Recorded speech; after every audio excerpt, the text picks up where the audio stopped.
Hello everyone, so in this video I want to show you how to add content to a course in Canvas and actually how to make it like a finalized course that you can launch to the students. This video will be probably a little bit longer since there are a lot of details, but I'll try to add some I'm going to remove from this video the part about actually what different types of assignments you can create, in my opinion, and what different types of quizzes as well you can create. So I'll create a video that is much more detailed on those two topics later on. For now, it's just going to be a quick overview on those two specific things. So for now, what is the first thing I want to talk with you about? Well, typically when I create a course, I start by first adding all the files that I need to that course. So let me show you how that is done. All right, so to add files to my course, if you remember from a previous video, I created the course called MGMT 500. I gave it 2 units. All right, so typically what I do is I create all the necessary units. So for example, let's imagine this course has a total of 4 units. All right, I'm gonna publish it. Right, remember you need to publish the module for the student to be able to see it. Okay, so you don't have to publish them all in advance. You can decide, for example, that for this week they only have to have access to Unit 1, but typically I give them access to everything. All right, so then what is the next step? Well, the next step, and I will be coming back here later on, is adding actually content to all these things. But for now, let's work on our files. Now, for our files, you're going to click on the tab that says Files on the left-hand side, and you're going to arrive on this folder, right, on this little page. Now, in order to help me with this, what I'm going to do is I'm going to actually upload some content that I have for one of my courses, the course of strategic management that I've been teaching for quite a while. So this course, I have all the materials that I need. Now, one of the things, for example, is imagine this page here on Canvas as being your Google Drive. Because it's a free account, you don't have much space. You only have 262 megabytes. So typically for me this is enough because I only give my students PowerPoints or PDFs. I don't really need to give them any heavy files in any of my courses. But if you do have some heavy files that you need to give them, my recommendation is either to put those files on a Google Drive or on OneDrive or on Dropbox, and then give them the link about downloading that file. I can show you later on how to put that link on Canvas. For now, I'm just going to focusing on actually creating my folders. Now, for example, for this course, I actually have many types of folders. I have PPTs, right? I have activities, and for example, I have summaries. Then you can play a little bit. For example, let's imagine now I'm going to add my PPTs. So I'm just going to select all the PowerPoints that I actually have. I'm just going to select 4 as an example. I click on them and I drag them there, and that's it. On the other hand, you can just click upload and select the files that you wish. Right? So it will take a little bit of time. They're loading right now. By default, they typically show up as published. Now let's imagine you actually don't want the students to see the file. So you click on the green circle and you say what you want. Oh, for example, this one is unpublished. Oh, this one is only available to students that have the link, which I typically don't use. Or for example, a lot of times I only let them see after a certain date, and I say, okay, you can only see this file, for example, between the 11th of March 2020 to the 14th of March 2020, for example. And it shows a different logo there that shows, like, for example, when the students can have access. For simplicity's sake, I typically leave all the PowerPoints like that, so with the completely available. In terms of activities, for example, let me add just a couple of activities there, because later on we're going to need them.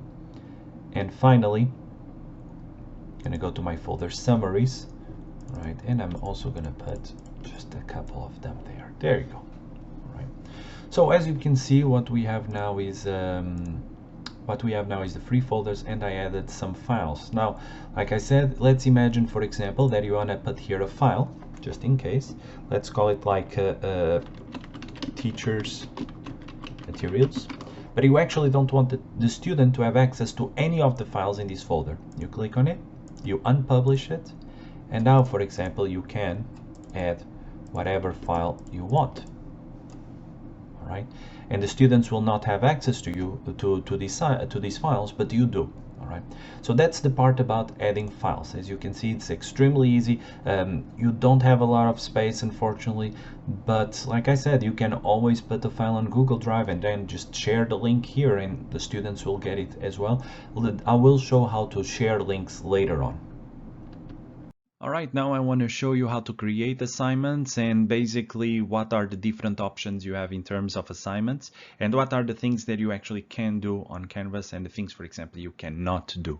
I'll try to keep as much detail as possible, but I will not cover different ideas, for example, for assignments that you can do. I'll keep that on a different video.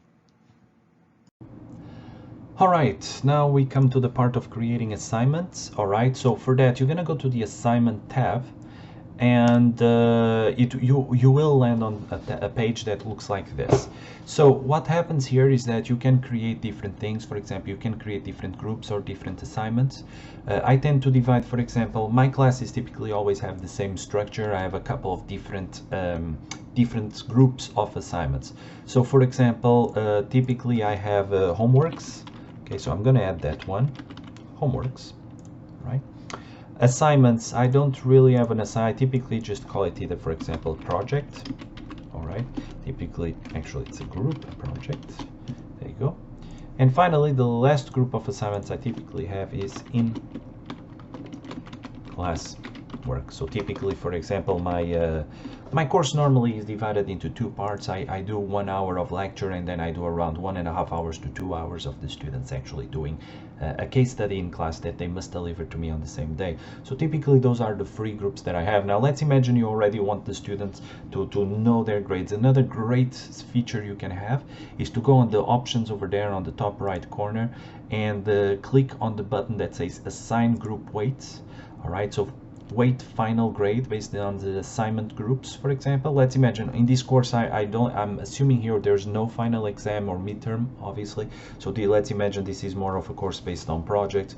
Let's imagine 50% of the grade comes from assignments, 25% from homeworks, 25% from in-class work, and then I save, which means that the students will always know what is their current grade when they actually check their overall grades on the page grades.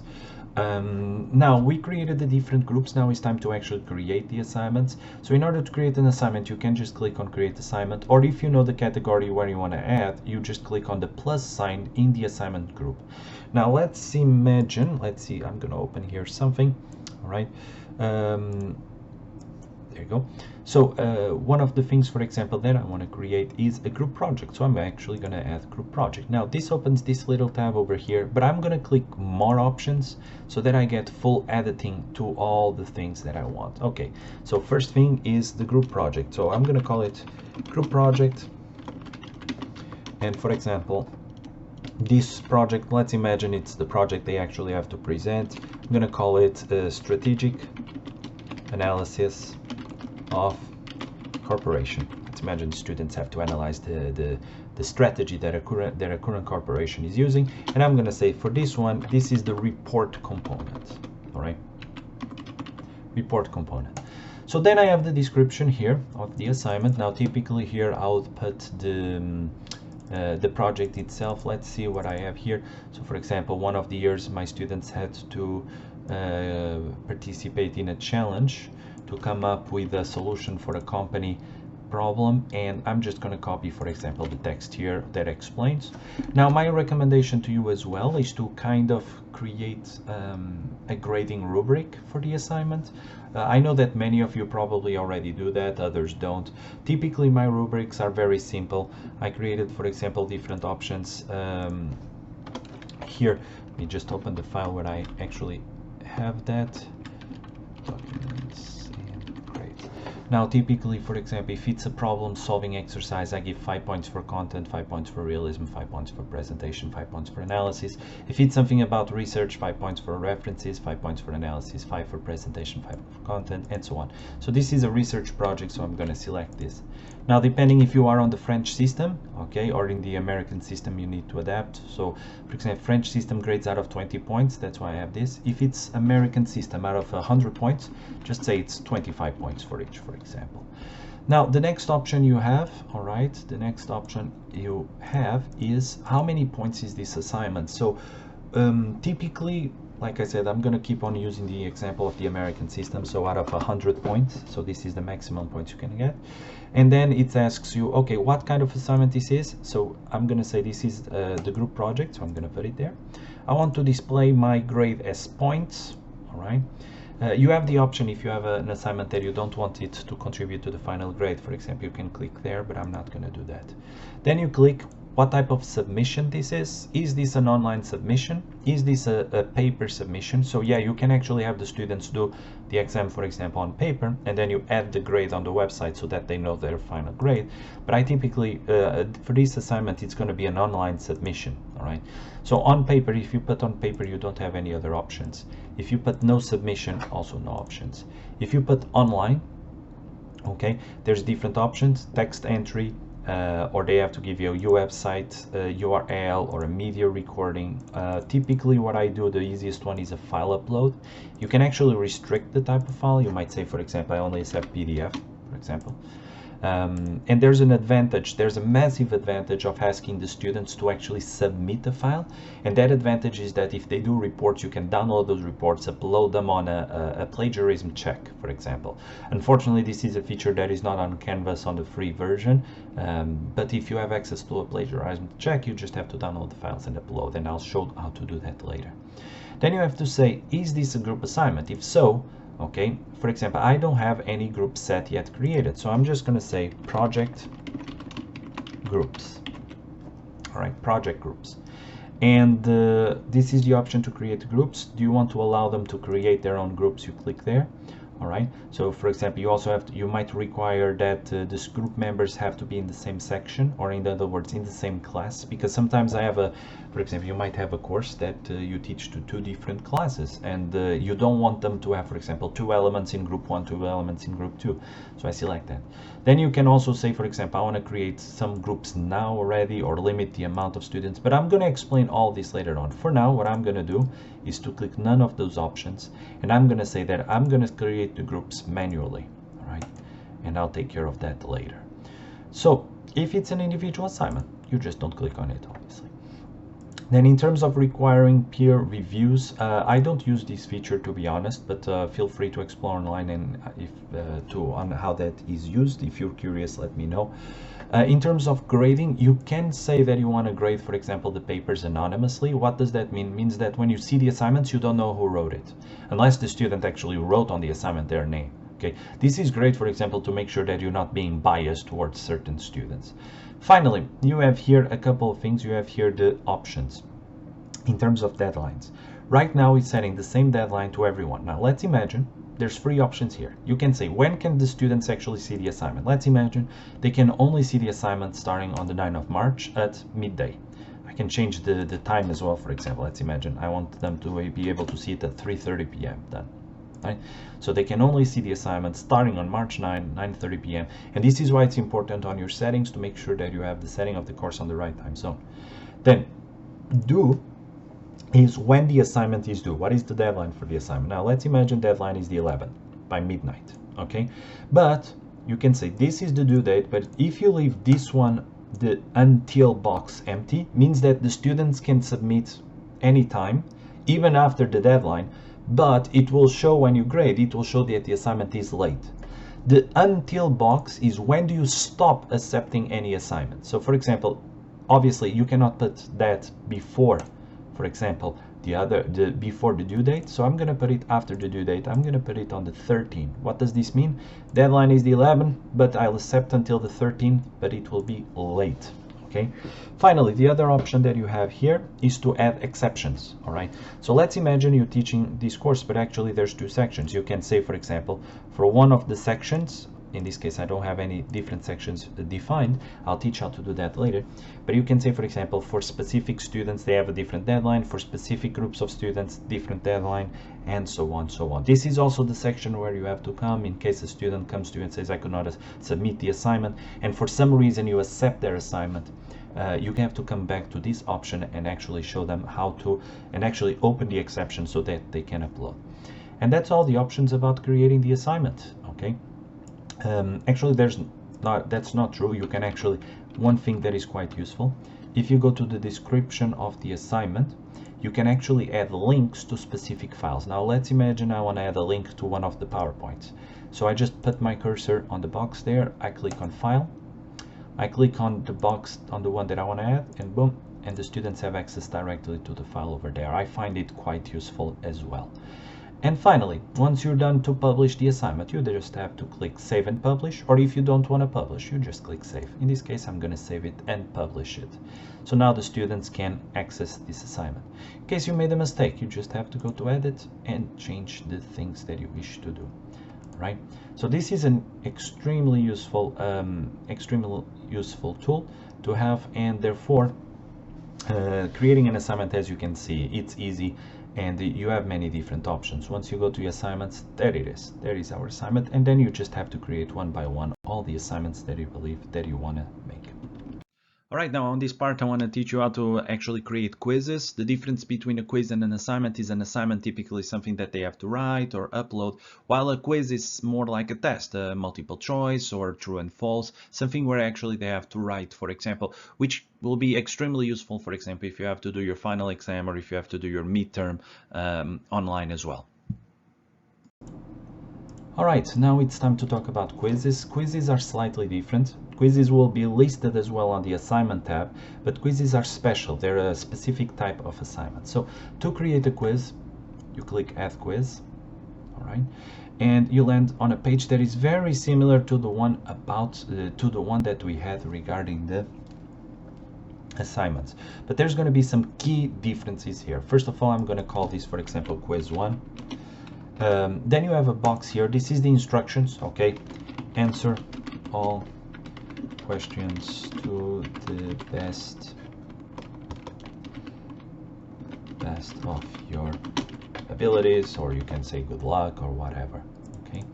So then let's go through the options, what kind of quiz it is. Now you can say this is a practice quiz, therefore does not affect their grade, or a graded quiz, or a graded survey, or an ungraded survey.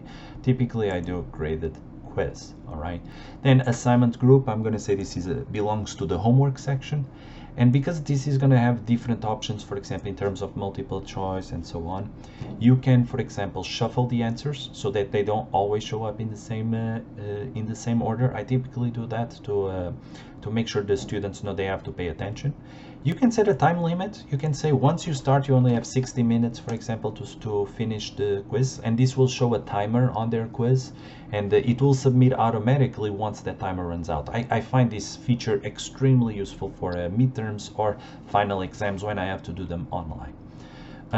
The other option you have is allow multiple attempt. So this one, for example, says that the person can take as many times, it can take the quiz as many times as they wish, or the number of times that you allow. For example, let's imagine if you just select that one, means they can take infinite amounts, which is great if you create a practice quiz for the final exam. But for example, let's imagine this is a homework. I typically give them 2 or 3, okay, depends on, to be honest, depends on how much they annoy me, but typically I give them 2 chances to do the quiz, and then I say I only keep the highest grade or the latest grade or the average. Typically I only keep the highest grade. It motivates them to take the quiz again. Then you have the next options. Okay, this is about showing the correct answers. All right, here you have to be careful. For example, if you let them do the quiz twice, but you give them the correct answers after the first try, then you know they're all going to get 100%, and they're going to realize that they don't actually have to study. So here you have to be careful. If you allow multiple attempts, be careful with what you're going to do. So for example, this first option says lets the student see their quiz responses. Incorrect questions will be marked in the student feedback. So in other words, they can see what they answer, but they will know which questions they got wrong, but they don't know which option is the correct options.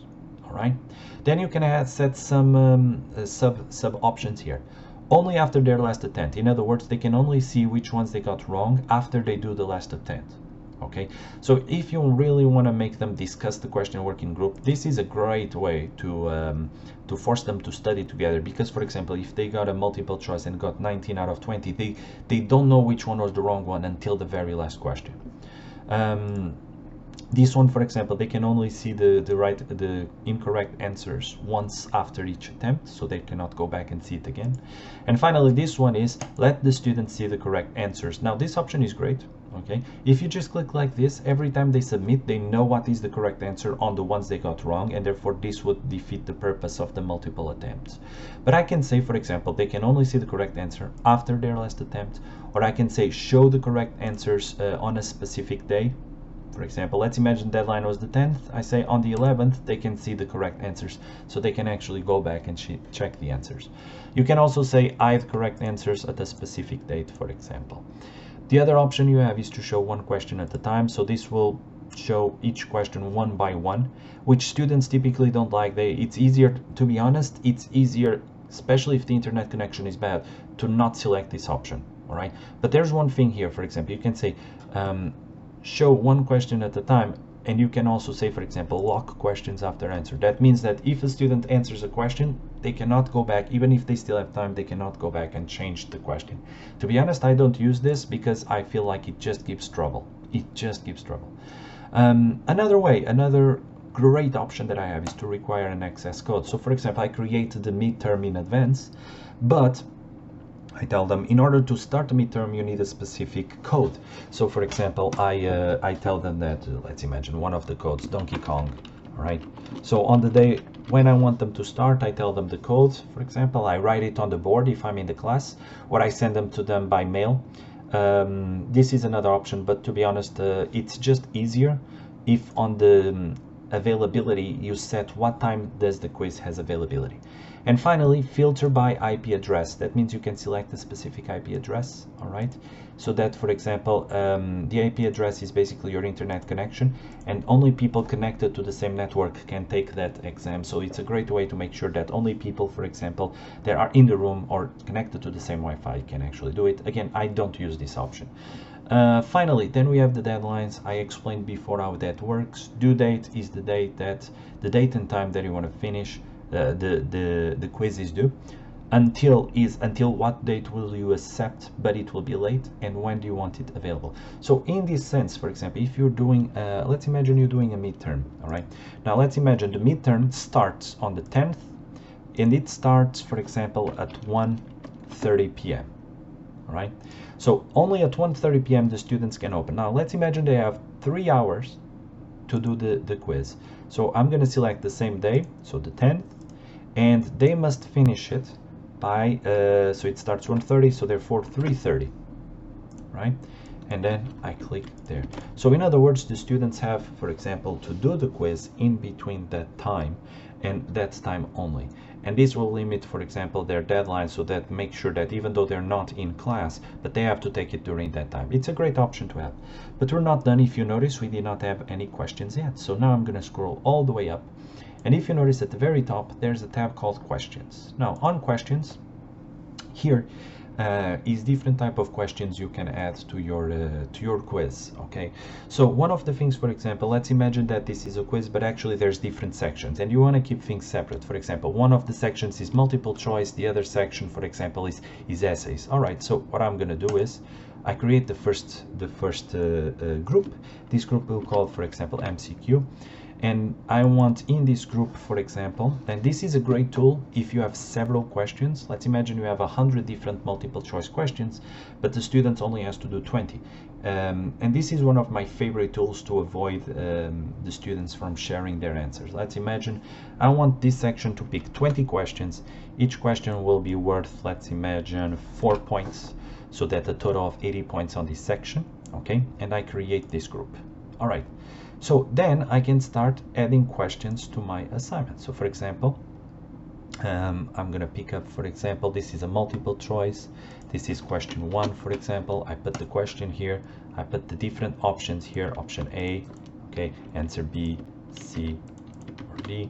Okay, and then I say what is the correct answer. You can also set feedback if you wish, but this will take quite a long time to create. Besides multiple choice, there's so many options you can do.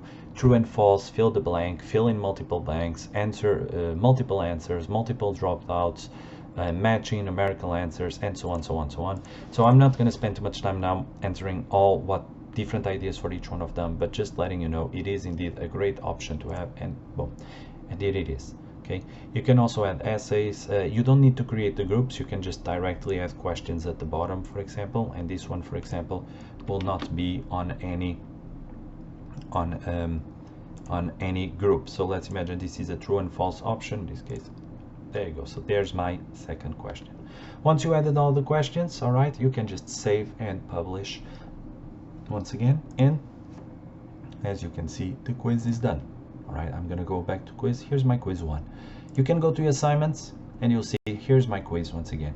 Now, one great thing in terms of the assignments is, for example, if actually, let's imagine this is actually a classwork, you can just pick it and actually put it in the correct position, and it will automatically change the settings. And that's how you create a quiz.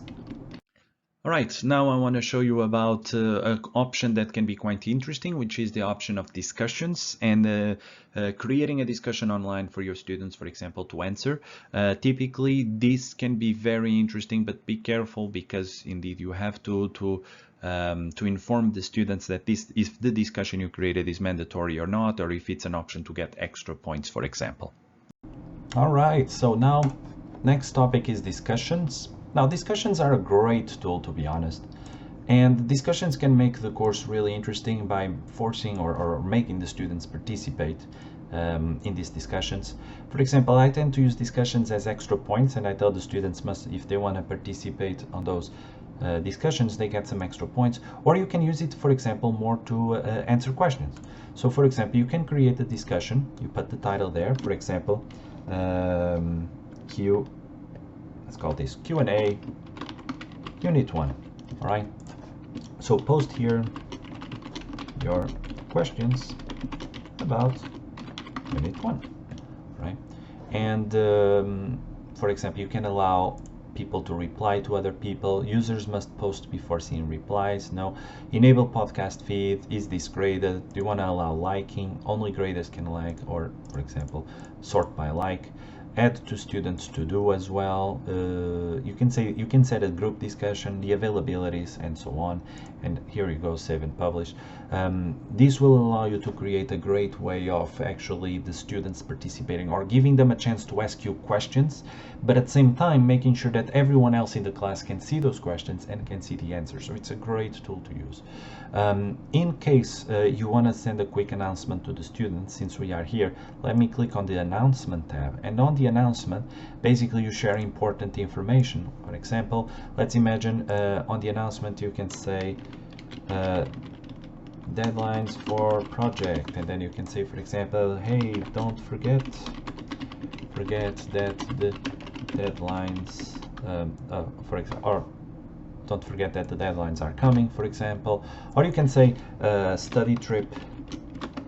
For example, let's imagine you have a study trip, and here you put the information about that study trip to inform the students, and then you save, and they get a little notification saying there is an announcement by the teacher. Okay, so this is announcements and discussions, a great tool to add some interactivity to your student, to your page, and allow as well you to reply to some of their questions.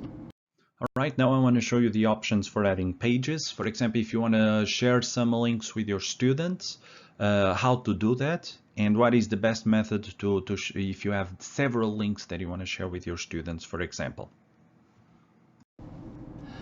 All right, so now this is the tab pages, and on pages is great to, well, basically add pages. You can add, for example, let's imagine there's a software that students need to download, or you want them to visit some page and you want that link to be easily accessible. So you just click, for example, add a page, and then this would be the title of the page. Let's imagine website for icons. All right, so just gonna give you an example, and then you would put the link here. For example, I love to use this site over here. This is called flaticon.com, or you can all these little images you see on my presentation come all from this site, and I love to use it. So for example, I want to give it to my students, so there you go, and only teachers, for example, can edit this page. All right, but you can also add, for example, and now there it is, flat icon. They click and boom, here they are. You can also add pages, for example, with a link to all the videos. You can add, for example, a page like what are like favorite websites for students, for example. And you can see on this one is teachers and students can actually edit this. And okay, share with us your favorite links, for example. All right, and save and publish. And basically what would happen is any student can go there and add a link, for example.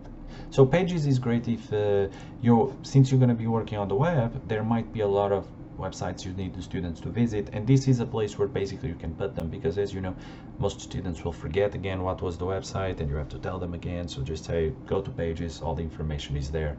It's a great tool as well to add in case you need to share with them a diversity of resources online. Right now I want to show you, for example, where you can add your syllabus in order to share it with the students. There's two major options of adding the syllabus. One is to just put it on files and tell your students the syllabus is under the files tab.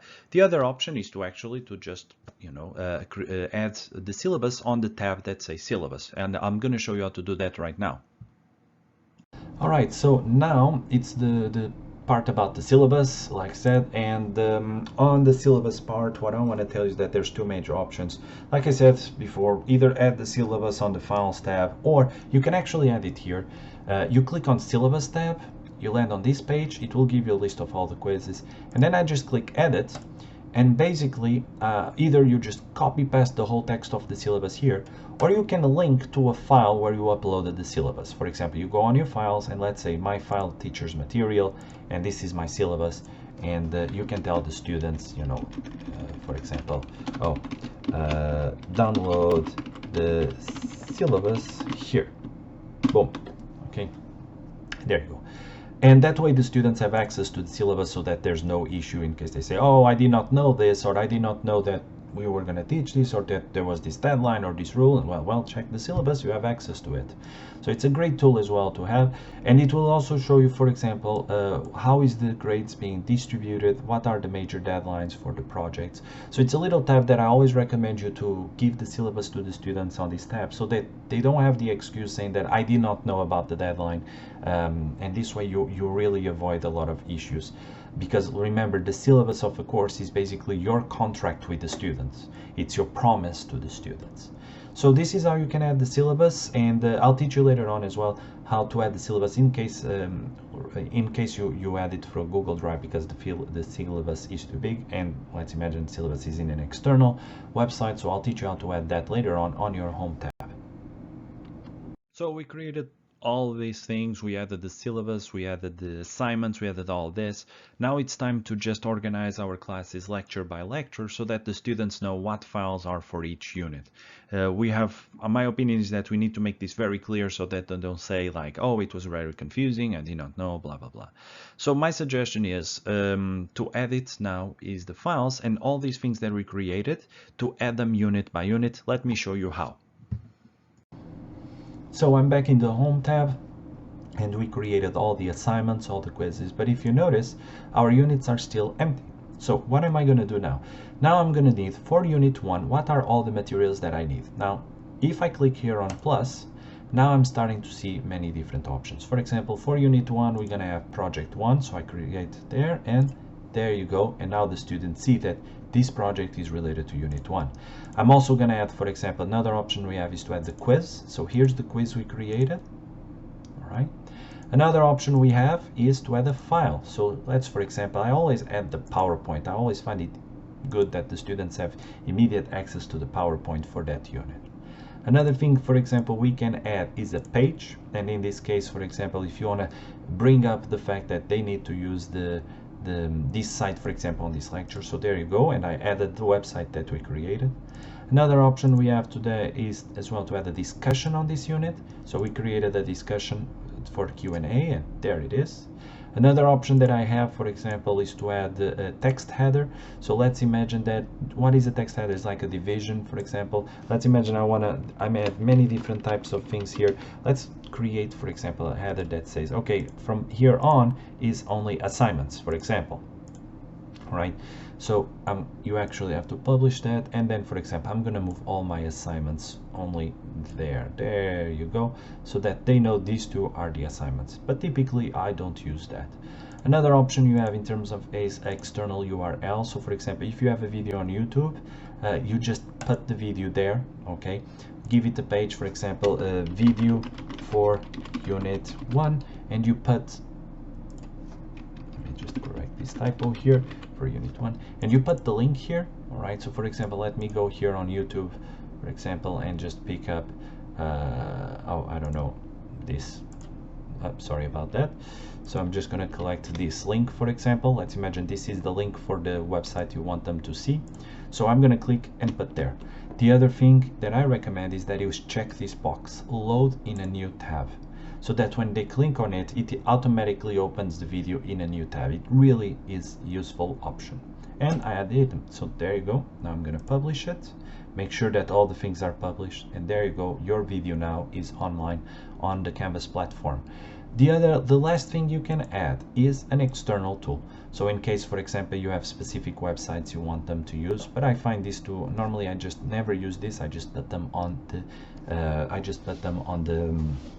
the Pages tab. So this is how I create my courses. All right, and this later on I'm going to show you again one of my complete courses, so that you see once again how it looks like with all these options integrated. All right, finally, this is not something about actually adding course, but it's a tool that is very useful, which is called the student view. I want to show you what is the difference there, and basically this allows you to see the course as if you were a student. So let me show you how that is done. All right, so we created all this, but all we see in this page is basically the editing page. This is not what the students see. So if at any point you want to make sure that the course is working for the students, there's a great button here that is called Student View, and you just click on it, and it will show you what can students actually see. So this gives you the experience as if you were a student, and I do recommend, especially on the first time you create a course, is to click on everything, make sure everything is working. So for example, let's see, is the PowerPoint working? I click on it, I'm gonna open it on a new tab.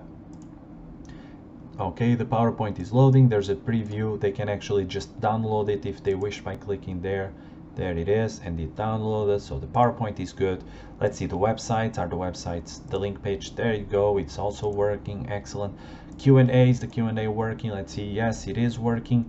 For example, I can reply to it, all right, even if I'm just a test student, but I can definitely reply. Okay, so it's working as well. Let's go back to our home tab. Let's see the quiz, all right. Oh, the quiz is locked in this case. Oh, but I wanted the students to actually have access to it now. No worries, you can just, for example, leave student view. Let me edit it now, and I'm gonna remove the availability. So there you go, save. Let's go back to my student view once again. Let's go back to my student view. Let's click on that quiz to see if it's working now. And yes, now I can take the quiz. Now the great thing about the quiz is, for example, there you go, so it's just repeating the same question 20 times, as you can see, since I only have one question there. But you remember I said that there was a timer of 1 hour. Here's the timer on the right. It also tells me what questions I have answered, for example, there. What happens after 1 hour? It submits automatically. If the students feel like the timing is stressful, they can hide it, which is great. And finally, the other great option is you can actually, for example, you don't have to finish the quiz all in one go. You can actually change the tab, for example. Yes, okay, so I'm leaving. I'm gonna go back to my quiz. I'm gonna go back to quiz 1. I can actually resume the quiz. But the time as you see, it froze, so it's only about the time, the time they actually use. Typically, I don't put the time limit unless it's a midterm, so it's great the students see that they have to finish within that time. A student view as well. Let's see now, go back to our home tab. We can also now click on the part about the group project. See, this is what the students do. Oh, this one is also, I locked it, so I'm gonna remove that because I want to show you what they would look like when the students have access to the course. So here it is, once again, student view. So let's click there. There you go, so they see the assignment. Now they work on the assignment to upload. They all have to do is submit assignment. They choose the file they want to submit, all right, for example, and then they just submit the assignment and Once they do submit, so it's uploading, blah, blah, blah, and here it is, it shows submitted. So they can actually click on submission details and they see what they have actually submitted. All right, and that is the student view. Please do test your courses always. It's because even I've been using Canvas for quite a while and I still make mistakes once in a while, so it's great. Be sure that you go through all of it before you actually publish the content. And that's about the student view. So last part of this video, and this is just to show you very quickly how, after putting all these things together, how does a complete course actually looks like. I'm not going to say that it's perfect, no, but I can guarantee to you that it indeed does work. All right, so if you have any questions later on about this, don't forget, just let me know, put a comment on the video and I'll answer as quickly as I can. All right, so going back to my courses, I want to show you my course of strategic management. This is my real page. All right, and as you can see in this course, for example, I have a total of 12 sessions, and I put, for example, all the things the students need for Unit 1, all the things they need for Unit 2. I also have here on the right a very useful coming up deadlines that the students also see, so they know what are the things they have to do in the next couple of weeks. I have here a lot of things to grade, as you probably can see. I'm trying to I always try to grade things within a week, so by the weekend I typically grade all the things. Once you grade, the students get a notification so they know their grade as well. It's one less thing to worry in terms of emailing them their grades. And as you can see, as you notice here, there's a lot of different things that I put in each unit. I just divided it according to each unit. My assignments page, for example, there you go, it's loading. As you can see, there's quite a bit of assignments that I have in this course. A lot of them are small, others are big. Some of them I don't use, others I do use. So it's always, I have some backup assignments as well in case that I need to give them an assignment for any reason. Then in the discussions, I don't use discussions, for example. Oh, in this course I do, sorry. Here it is in the discussions, and I see, for example, there's 11 unread replies there.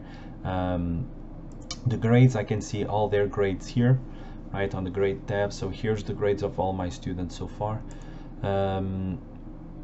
Then you have the pages. Like I said, this is how a complete course would look like, and it really is useful because it really organizes all of it. So with that, I believe that I completed all the things that you need to create a basic course on Canvas. In terms of setup time, get ready, because setting up a course will take around 3 to 4 hours if you already have everything lined up the first time. But as you get better, it will get quicker and quicker. And then the beauty is, later on I'll create a video about how to rerun a course, and so that you don't have to add everything from scratch once again.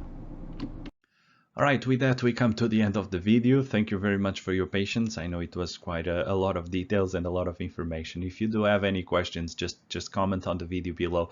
I'll make sure to answer them as quickly as possible. So we learned how to add files, we learned how to create assignments, how to create quizzes, how to create create discussions, how to add pages, how to actually see the page as student views. But don't forget as well, if you have any recommendation, if there's a video that you need me to create to explain something more into detail, just let me know, leave a comment as well, and I'll do my best to create the video as quickly as possible. Thank you very much and have a great day.